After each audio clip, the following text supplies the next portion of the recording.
Good afternoon and welcome to Webinar Wednesday. We're excited to have over 500 registered attendees for today's webinar, which is eligible for 1 credit from the ACI.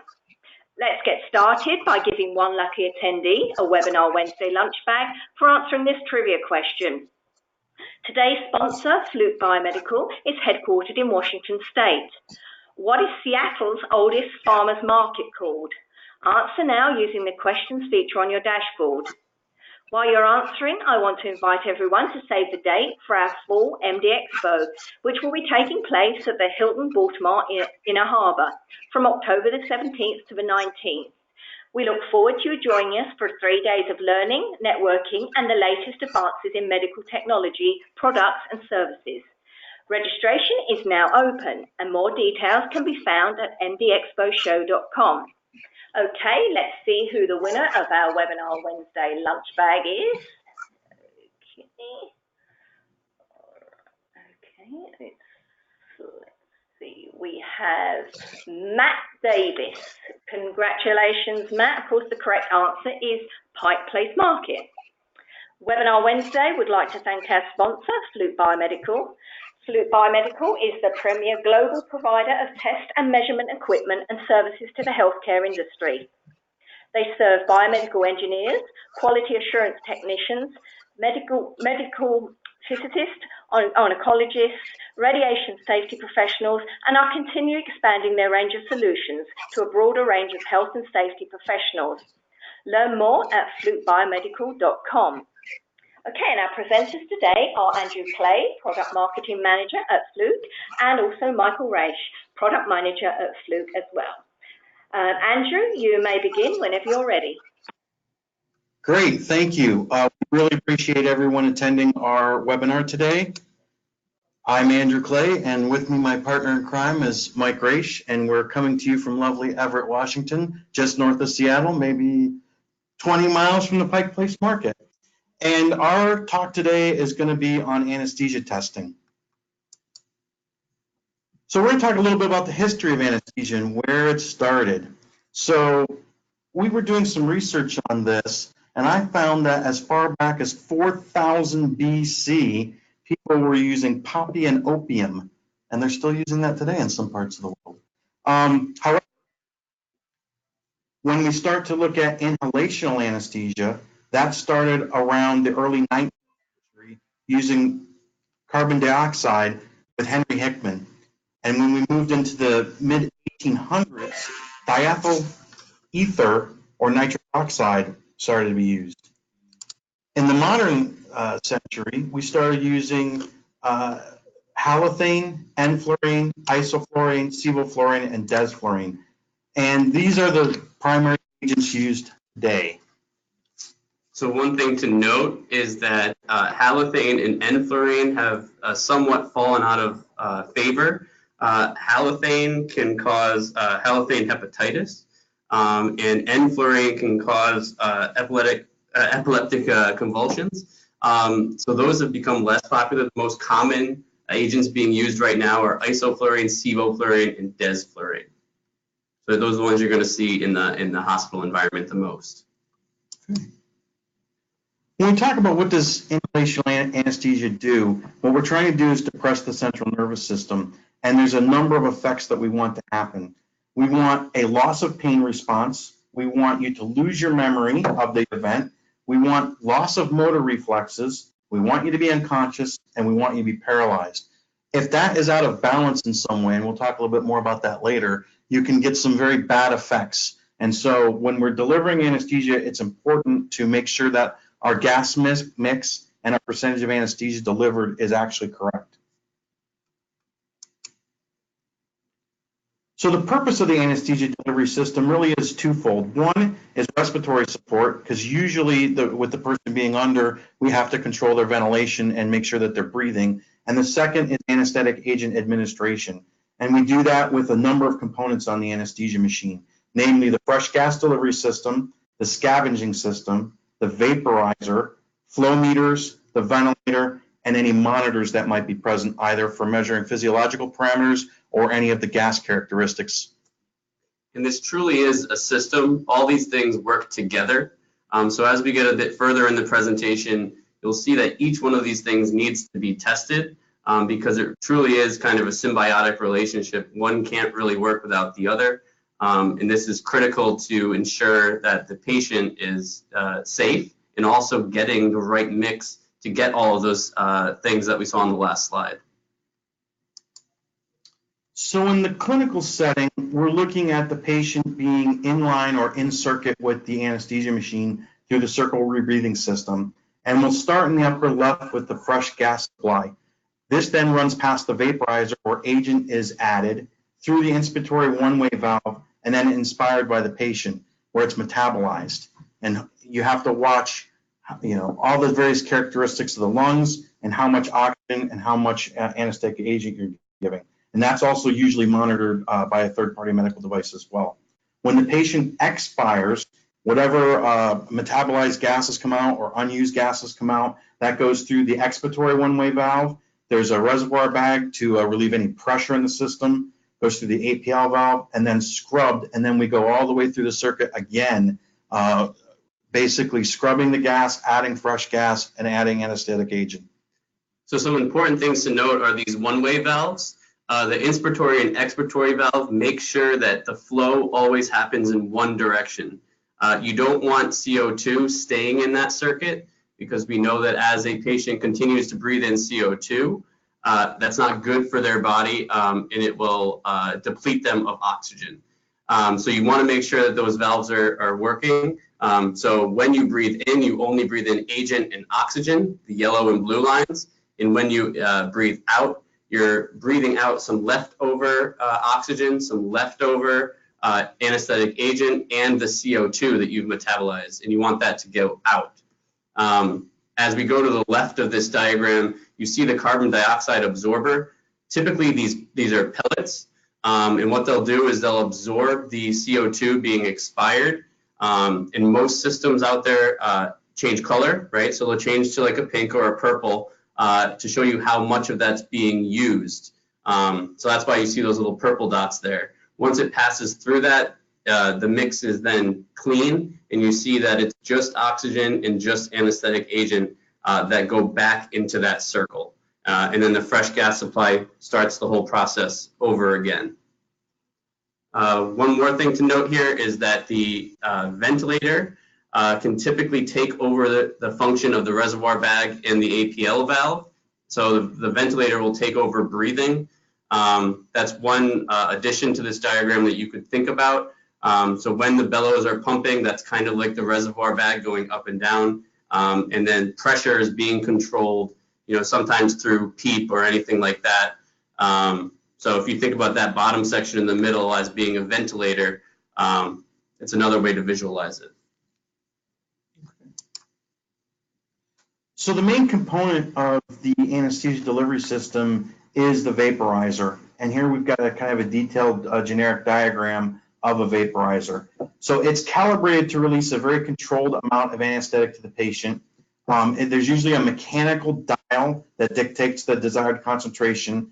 There's some kind of carrier gas going through, air, oxygen, N2O, flow through the inlet. And then when we look at the inlet port at the top, we can see that the anesthetic agent is at the bottom and works its way up through the wick, but there's also pressure and temperature compensation. And most of this is a mechanical function today.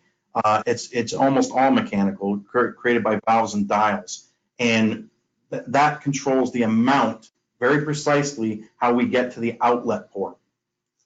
Yeah, and some things to note here are that this system is, I don't know if you guys have dealt with one, but they're very, very heavy. They're not the easiest things to move around, and they're sensitive to angle. So that wicking system, you see that fluid there at the bottom, the anesthetic agent, that's typically filled through a bottle that is keyed. So you shouldn't be able to fill the wrong agent in there, but you can if you try really, really hard. We've been assured of that by some customers. And if you tip this over too much, you can throw off the calibration of that wicking system. So you don't want it to go past a certain angle. So these things have to sit flat. They're heavy, so they're wheeled around with carts. These are just unwieldy instruments that can be dropped, but basically their function is pretty simple, but things still can go wrong with them.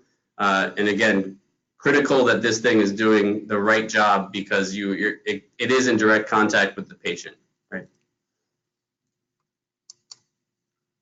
So we're going to talk just for a minute about the gas laws and how that affects respiratory physiology. We don't expect you guys to memorize this necessarily, but you should be familiar with some basic concepts around gas.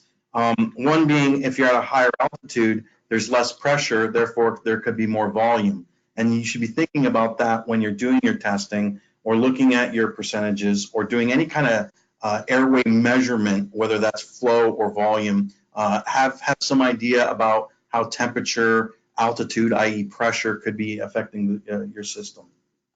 Yeah, and you want these things to act as a sanity check. You're making changes and adjustments to the machines. So let these laws and let human physiology guide you on whether or not the things that are happening and what you're seeing make sense to you.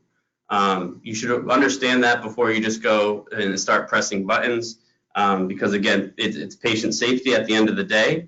But yeah, if you understand how it performs and how the human body performs, you can do your job a little bit better and a little bit safer. Okay, so why do we test? What kinds of things can go wrong?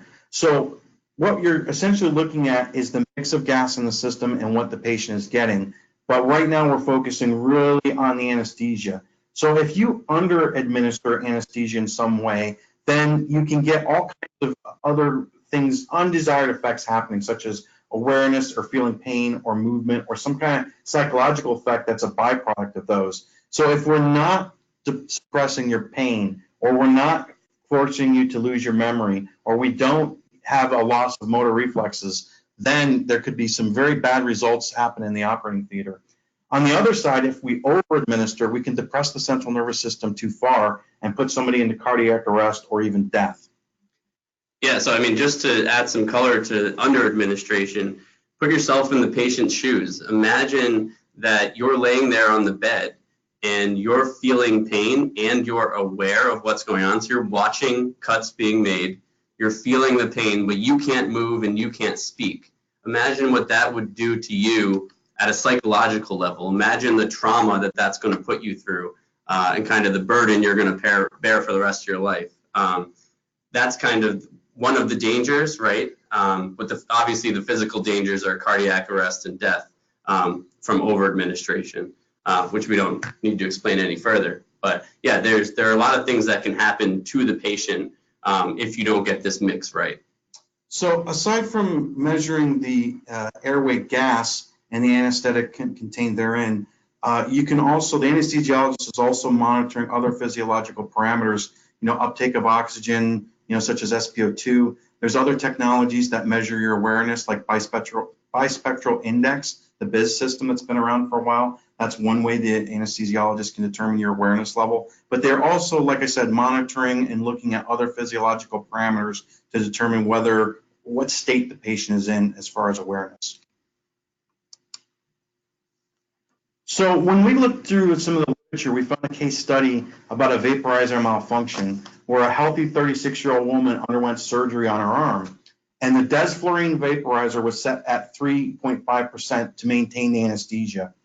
After about 5 minutes, the patient became oxygen deficient and displayed a really slow heart activity, followed soon by cardiac arrest. So the ECG indicated that her heart had stopped. So they delivered epinephrine to get her going again and did a defib, and she came back. And the patient was sedated and transferred to the post-anesthesia unit care. And an X-ray revealed that there was an accumulation of fluid in her lungs. So we're going to talk about how did that happen? Like, this is a rather healthy person who, what? Well, she got over-administered. So what they found was that the equipment had been broken, where there was a crack internally, causing the desflurane to be over-administered to 23% instead of 3.5%. Now, had that been checked or a check been done prior to that patient going under, they would have found that. Yeah, and it just shows that, like I talked about how these vaporizers are unwieldy. this was probably transported to the anesthesia machine and possibly dropped, right? That might have cracked the dial. A lot of these things can happen without us seeing them. So that's why it's really important to do a check of how it functions, right? Not just a visual inspection.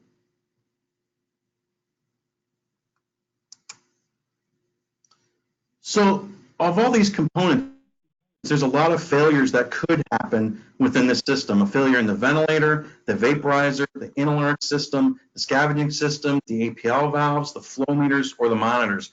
So we really need to check each one of these systems independently.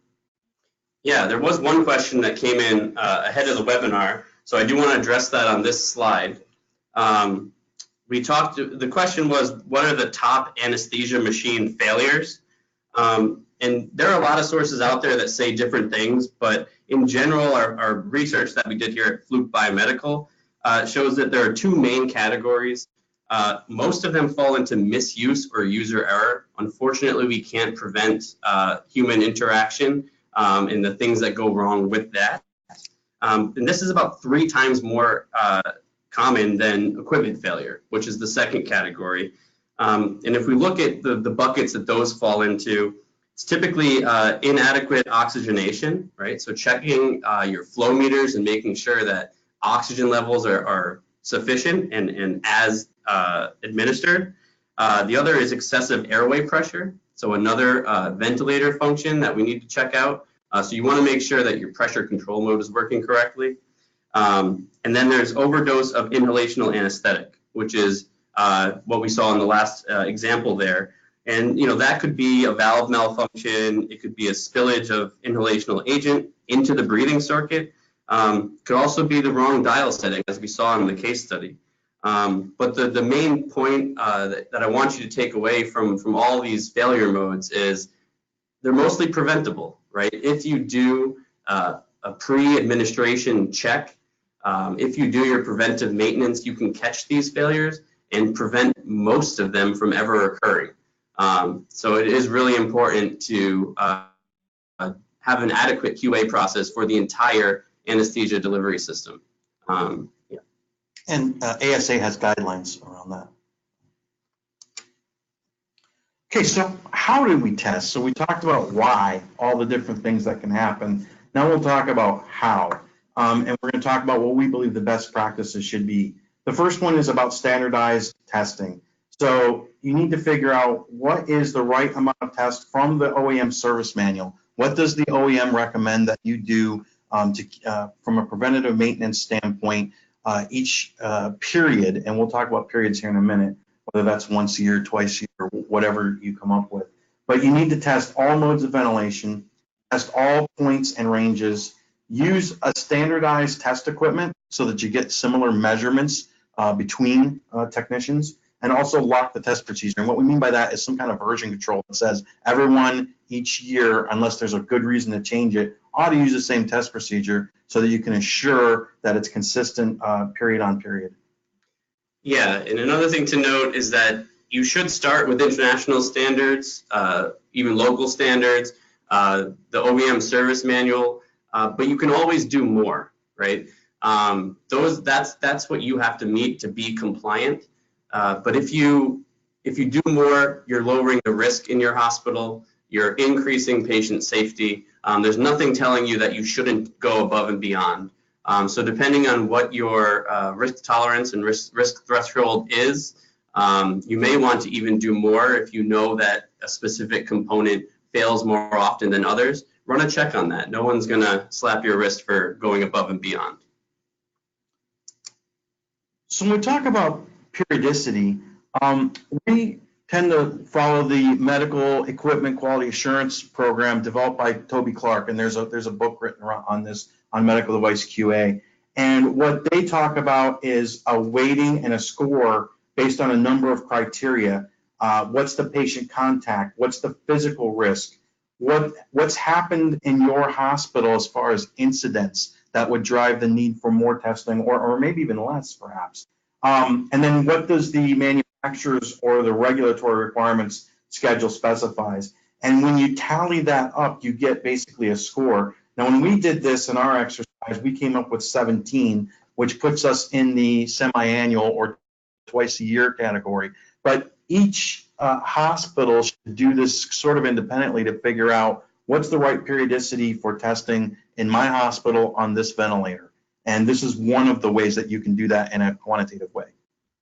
Yeah, this is more of a very quantitative approach to it. I hope this opens your eyes to a different way to think about how often you should be testing, what your test frequency should be, because it does take into consideration not only the medical device, right, and how it's performing out in the market, but your own hospital experience with it.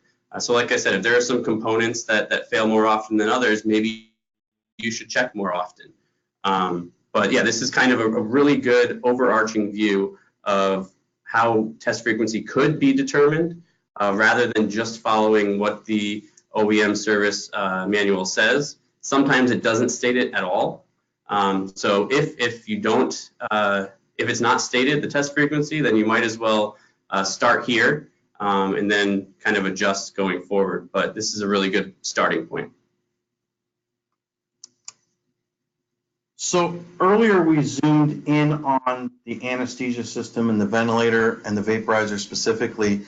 Now we want to zoom out just a little bit, and depending on how your anesthesia machine is configured in your operating theater, there could be a lot more items that you need to test and that you should plan for testing, both from the preventive maintenance schedule as well as what equipment you're bringing into the theater, or if you're testing them outside, of course, too. But you need to think about, does it have a patient monitor attached? What parameters are on that patient monitor to make sure that you have the right testers for it? Is there SpO2? Is there non-invasive blood pressure? Is there capnography involved? You need to think about all of those things that need to be tested beforehand so you have the right equipment on hand.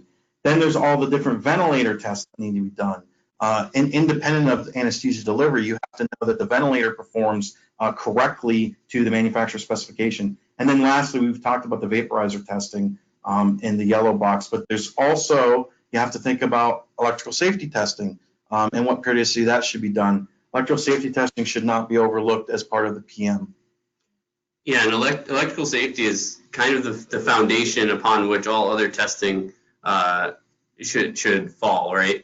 If you don't pass electrical safety testing, then you can't really trust the results that you're getting on any of the other functional tests you're running. So you really want to make sure that your device is electrically sound before you move on to any other testing. Another thing to note is, in terms of ventilators, those on and the flows we deal with on an anesthesia delivery system, they're a bit different than your run-of-the-mill ventilator. So you might need specific functionality that's a bit different. So specifically ultra-low flow and ultra-low pressure. It may be out of range of many ventilator or gas flow analyzers out there on the market. So you want to make sure that something reaches those ultra-low flows and ultra-low pressures, especially when you think about how they're applied in this system. So that might be something that you should look out for. Yeah. Okay. So when we talk about how to test the vaporizer and what can go wrong in the vaporizer, so you could somehow get the wrong agent in a vaporizer. It's really tough to do that these days, but it does happen. You could have a saturated wick, you could have a broken or faulty concentration control dial, or you could have the vaporizer system interlock could be broke. Again, these are very low occurrences, but they're not that hard to check. So some of the solutions that you might want to think about are, can I detect agents in a mix? Can I identify that agent in the gas supply without having to know which agent is in there? Yeah, and some things to just note on that, with the agent identification, sometimes depending on what device you're using, you might have to go and look, tell it what to look for, and you might get no results because it's not finding that agent. The vaporizer might be misfilled, right, or non-operational. So it might force you to go do some troubleshooting. If you have something with automatic agent ID, it's going to tell you what it is seeing, not what you're telling it to look for. So if it's misfilled, there's no need to power down and power back up. It's really easy just to say, hey, I see now that, I have one vaporizer turned on, but I'm displaying a different agent, and you immediately know something's wrong. And another point to make on measuring two agents is it'll show you that. It'll automatically show you that two agents are being administered. And if that doesn't go away over time, even with flushing the system, then you know that something's wrong. Because there could be residual agent, and that might be what you're seeing, which would go away over time. But if it remains there, then you'll know that it's likely an interlock failure, and you'll have to dig a little bit deeper. Okay, when you're thinking about what kind of gas flow test equipment you might want, you have to think through what is the test procedure and what testing needs to be done, like we've been talking about. So can it test all the parameters required by the manufacturer? How easy is it to use and learn? Do you need to store data for retrieval or reporting? Is automation important to you? How portable does it need to be to work in your environment? What's the return on investment? Can it be used for all different kinds of gases? Some equipment is limited in what kinds of gases it can test. Can it test all the agents? Can it measure two agents in a mix? And does it have automatic agent ID? These are some things that we recommend you think about when you're thinking about your gas flow test equipment. Yeah, and I mean, if you want to think about it in more general terms, how are you doing your job, right? Are you moving between rooms at the hospital, or are you moving between hospital sites, right? That's where something like portability might come into play. Do you have a lot of new employees? Do they need something that's easy to use so they can get on the job quickly? Are you a hospital that kind of values reducing risk and increasing patient safety? Is that something that you guys really value? How confidence in your measurement results, right? Metrology. How do we get around that?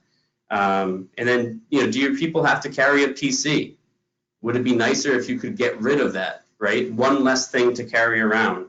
And if you're traveling from hospital to hospital, is it nice to, be able to test all day on the go? Is it nice to have onboard memory in the battery so that you can go out into the field for a full 8 hours, come back at the end of the day and download all your data? How you do your job is a huge aspect to the purchasing kind of process here. So really let that be a guide for the tool that you need. So a little bit about the technology used to look at gases or agents in the flow. The main technology is infrared photospectrometry. And the most common one is what's called non-dispersive, NDIR, which uses narrowband optical filters. And that's pretty much the technology used throughout, not just test equipment, but also the medical devices. So your side stream sampling devices that are in line with the anesthesia machine are typically an NDIR technology as well. And what we're looking for is, when exposed to infrared light, what's the absorption of that infrared light in these different agents? And that's how you can determine what agent you have in the mix.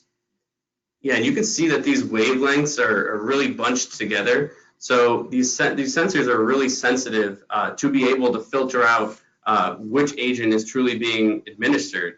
So if you think about that, these are highly sensitive products that deserve highly sensitive testing. So yeah, it's good to know how these things operate and how specific these things really are. So we're talking about best practice and how to test.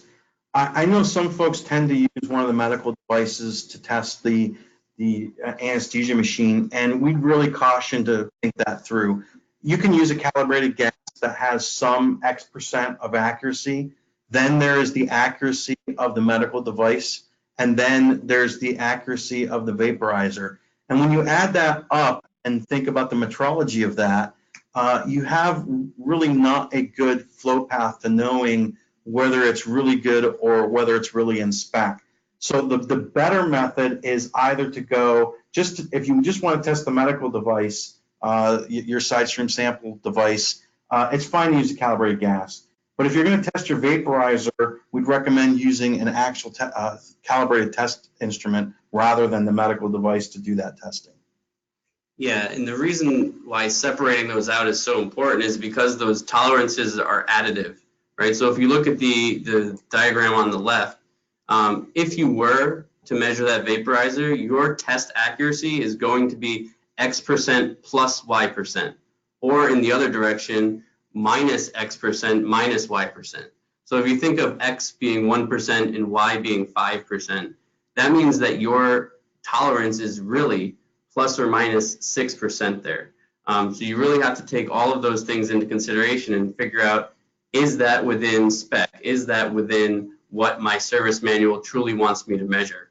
And a better way is just to do it a bit more directly, because any link you take out of this kind of uncertainty chain, we call it an uncertainty budget here, it reduces the tolerance of the entire system. So if you just do calibrated gas on the respiratory gas monitor, you have about 1% inaccuracy versus that plus or minus 6 in the other example.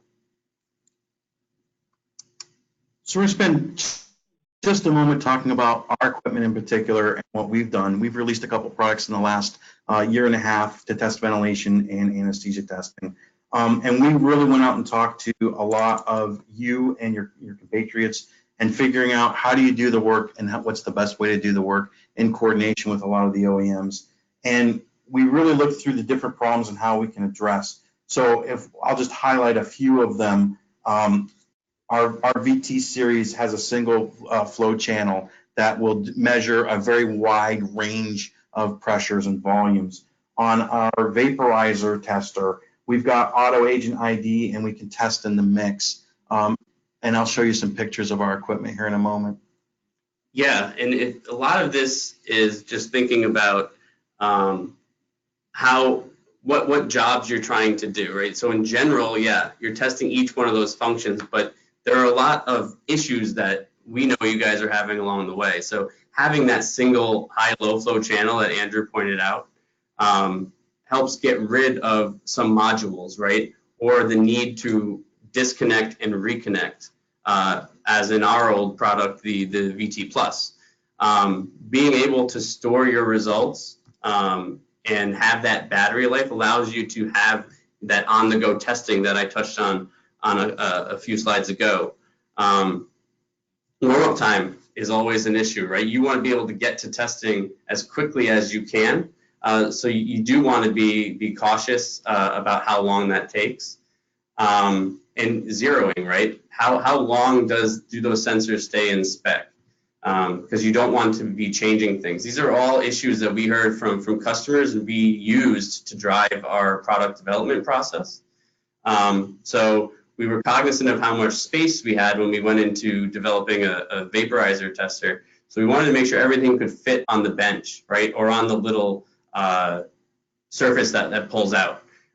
So we were cognizant of how big our vaporizer tester could be. And we knew about all the things that could go wrong. So again, we're trying to solve all of these, allow you to do all the jobs and allow you to have as few pain points as possible with products. And that's kind of how we went through our product development process. So very quickly, our lineup of ventilator testers is the VT650 and the VT900A. VT900A works in conjunction with vapor and also adds ultra low flow and ultra low pressure over and above the VT650. Yeah, so again, if we touch on some of the features, having that single flow channel is good. Efficiency, right? Testing quickly, right? There are a few, you have a number of machines that you have to test on a daily or yearly basis, however you look at it, and being able to reduce test setup by a significant amount of time is helpful. So all of our analyzers have that. Again, onboard memory, battery, and portability allow you to do that on-the-go testing. But for the anesthesia delivery system, we want to focus on the VT900A. One, it's compatible with our vaporizer tester, vapor at the bottom, but it adds that ultra-low flow and ultra-low pressure to meet the needs of the anesthesia delivery system. So you can truly test everything because ranges, resolution, and accuracy are all very important. So that's going to give you that. On top of that, it gives you an external trigger and some oxygen accuracy. So it's 1% instead of 2%. So again, it's just a better product that you're going to have, increased confidence with and the ability to test the entire system. Vapor is the other part, so it's going to measure all 5 anesthetic agents as well as CO2 and N2O concentration. Now, in the anesthesia delivery system, these two, say, carrier gases are used, and they are over-administratable. So you need to make sure that you're not giving the patient too much of that, because you can cause some unintended effects there as well. So you're truly testing everything in the system if you use our VT900A and Vapor. Okay, so we'll start wrapping up first by saying thanks for joining us. We really appreciate your time. You can find out more information on our website, www.flukebiomedical.com. We also have free training through our Advanced Training Center on our website if you register, and you can connect with us on social media, LinkedIn, Facebook, YouTube, and we're continuously putting out new content there. And the last thing I'll say before we start taking questions is we'll be at MD Expo as well. Hope to see you there. Yeah, and if I could just add one more, if you want to learn more about anesthesia delivery system testing, we do have what we call an application page, which goes through and touches on a few of the topics that we touched on today in a bit more detail. We'll send a link later, but the address is www.flukebiomedical.com/application/anesthesia-machines.com. And we're going to continually add information and update information as we come up with more and more content over time. And we'll send that out to you. And that concludes our presentation. That's great, guys. Thank you so much. We have actually got some questions that have come in. So the first one is, what about testing temperature, humidity, and barometric pressure? How do you make those adjustments correctly? That's a great question. There are some, so pressure, temperature, and humidity can all have an effect on your results. And a lot of times people are going to look online for what the pressure is. And then they're going to use that to adjust for using those formulas for correct readings. Other times you might have a tool with you that could measure the humidity, temperature, or pressure. A lot of times you might have one for each. What's nice about the VT900A and Vapor is that they all have built-in compensation. So VT900A can compensate for temperature, pressure, and humidity, so you don't have to do any of that math. You don't have to carry any of those additional testing tools. That's all you need. So right there on the readout, you can measure all 3 of those parameters, and it will automatically adjust your results for you. But that's a good question. It's important to make those adjustments to have the most accurate results. Okay, and so why is auto ID important? So auto ID is really great to have because you may not know what is in the anesthesia system or the vaporizer. It is possible that you may have leftover anesthesia in the system or that the vaporizer was loaded incorrectly. And so you want the measurement to tell you what agent you have rather than assuming what agent you have. Yeah, another point to make is that it can identify those misfilled vaporizers, right? It shouldn't happen that often, but it does identify those without you having to put in extra effort and cycle through the possibilities of agents. Okay, that's great. What does it mean if you detect 2 agents? So there's a number of conditions that could happen. You could simply have an old case or the system may not be flushed out. But the biggest problem you could have is an interlock failure. They don't happen very much anymore, but that would be one of the prime suspects if you did have more than one agent in the mix. Okay, so how is the Fluke device calibrated and how often? So calibration is an important topic because you want to make sure that your devices are operating the way that they should every time you use them. So we suggest a yearly calibration on the VT900A and a yearly verification on Vapor. So these make sure that those sensors are operating the way that they should.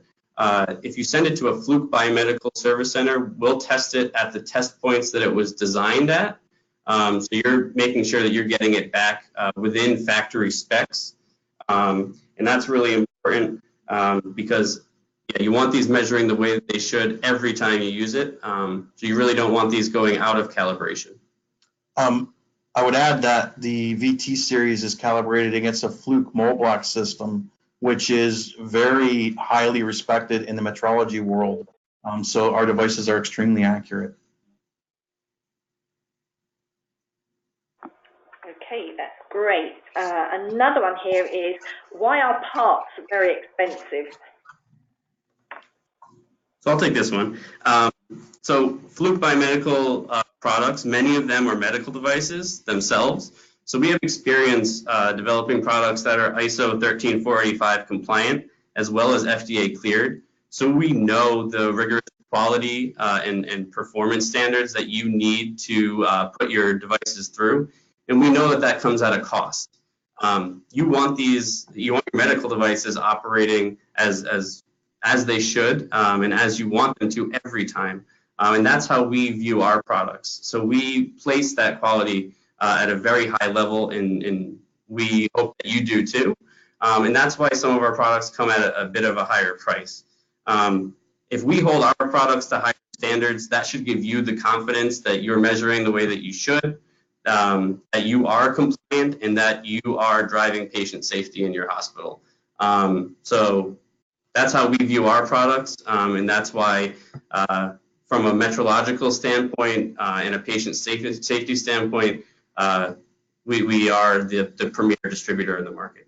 And just following that, if the question was around the medical device rather than our test device, I'm not sure, but the medical device goes through the same kind of rigorous standards as well. 13485 typically, if they're sold in the U.S., they need to be FDA cleared, etc. So the parts for your ventilator, your anesthesia machine could come at a premium as well because they need to be rigorously tested and have a traceability to them. Okay, that's great, thanks.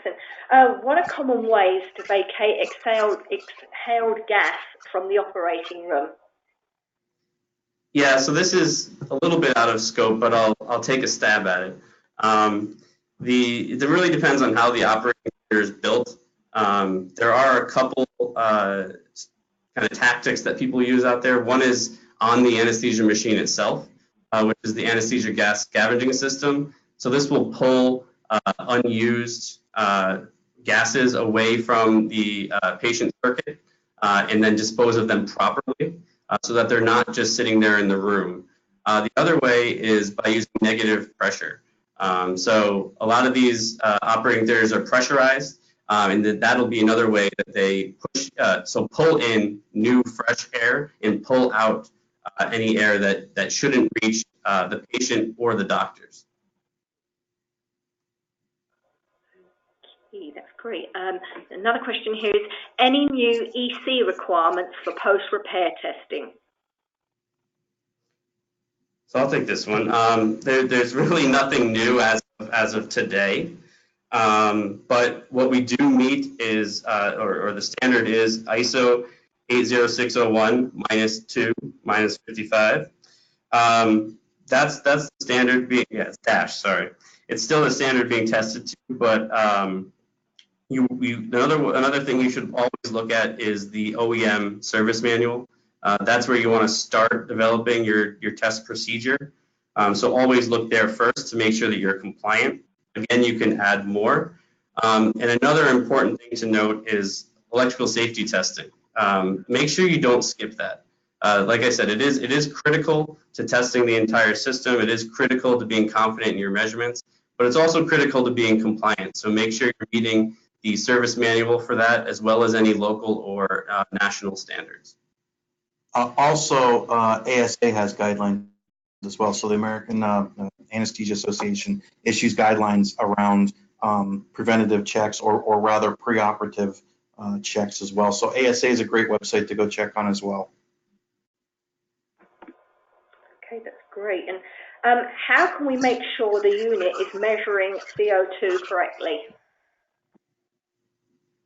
So it all depends on which test device you're using and what the accuracies of that test device are. So our products do measure CO2, and again, they're measured against a very calibrated source. You want to make sure CO2 is measured correctly because over-administration can cause all kinds of bad clinical effects. The other end of it's important too, end-tidal CO2. So you might be measuring that on your respiratory gas monitor, and that would follow a similar procedure to the one we showed with the calibrated gas. So you're going to need to produce CO2 to make sure it's detecting properly. That comes with its own uncertainties, as we showed on that slide. But another way to verify the accuracy of your bottle and your respiratory gas monitor would be to kind of slip vapor right into the end of that to kind of have a second set of eyes on it. So you're not only verifying that it's reading what the bottle says, you're verifying what's in the bottle. So that's just some more added certainty to your test procedure. Okay, and another question is, do you have a standalone anesthesia gas analyzer? So we do not have a standalone anesthesia analyzer. Our vapor module is used in conjunction with our VT900A. Yeah, and the idea behind that is that typically when you're doing the testing, you're testing the ventilator function as well as the vaporizer function. So you're going to need both of these at the same time to do a complete anesthesia delivery system preventive maintenance procedure.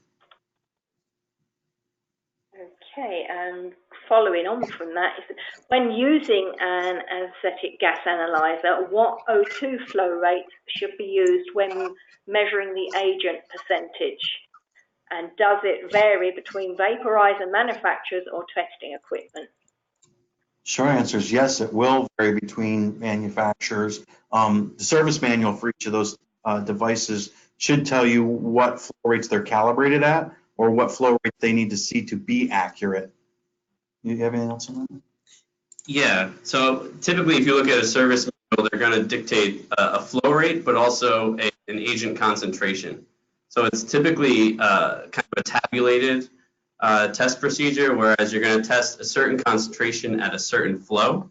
And the idea behind testing each one of those test points is to make sure that when the patient gets hooked up, no matter what combination of flow and concentration that the patient is having administered, that you know that that's accurate.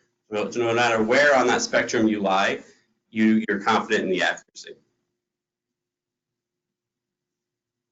Okay, that's great. Another question here is, do you need a certification or license to maintain AIMS machines, and do you need a yearly recertification? So I can't speak to the yearly certification, but I do know that there is a pretty costly to the hospital process of having your anesthesia techs certified. So it's typically a training process that these anesthesia techs are going to have to go through to prove that they are able and trained to work on the anesthesia delivery system and know all the aspects of it that are necessary.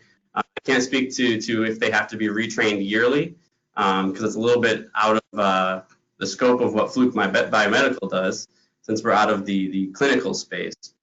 But the anesthesia equipment manufacturers do offer training on each specific device, a service course typically, and I don't think there's annual research on that. But you'd have to check with them. That's not in scope for us.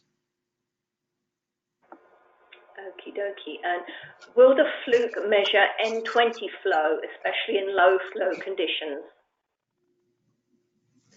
So N2O flow can be measured on the VT900A, and N2O concentration can be measured with vapor.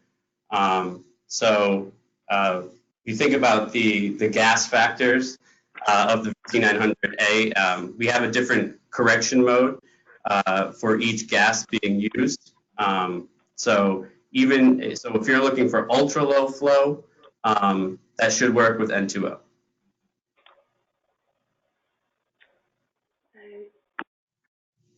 Okie dokie, we are just seeing if any more questions have come through.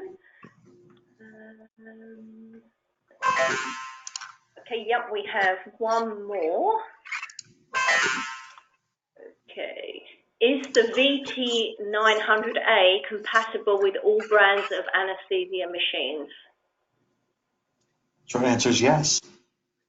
We can't say yes to all, but typically they all work the same. And in terms of the ranges of vaporizer and the different types of ventilators that are out there on the market, we've made sure that our products do meet the standards and do meet as many service manuals as we're made aware of.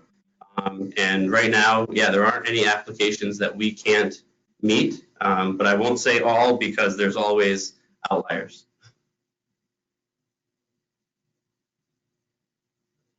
Okay, I'm just checking to see if any more questions have come through.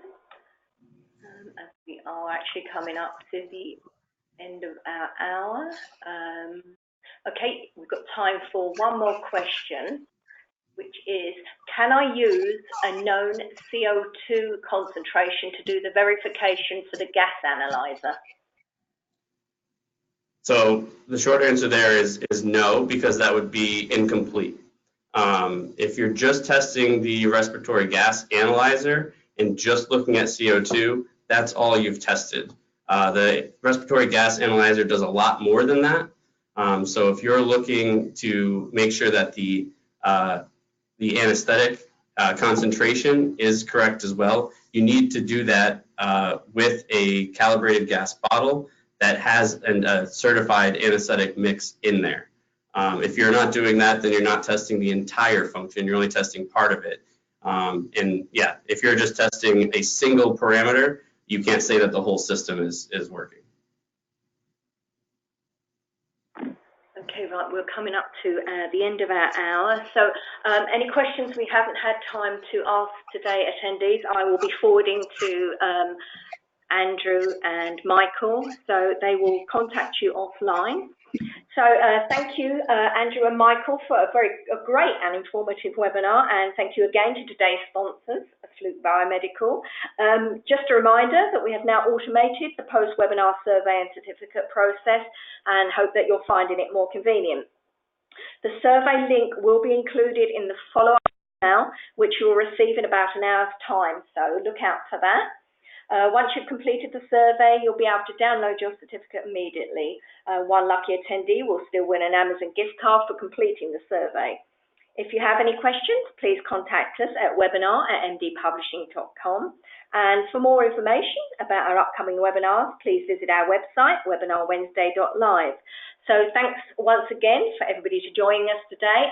Enjoy the rest of your day, and we hope to see you next week.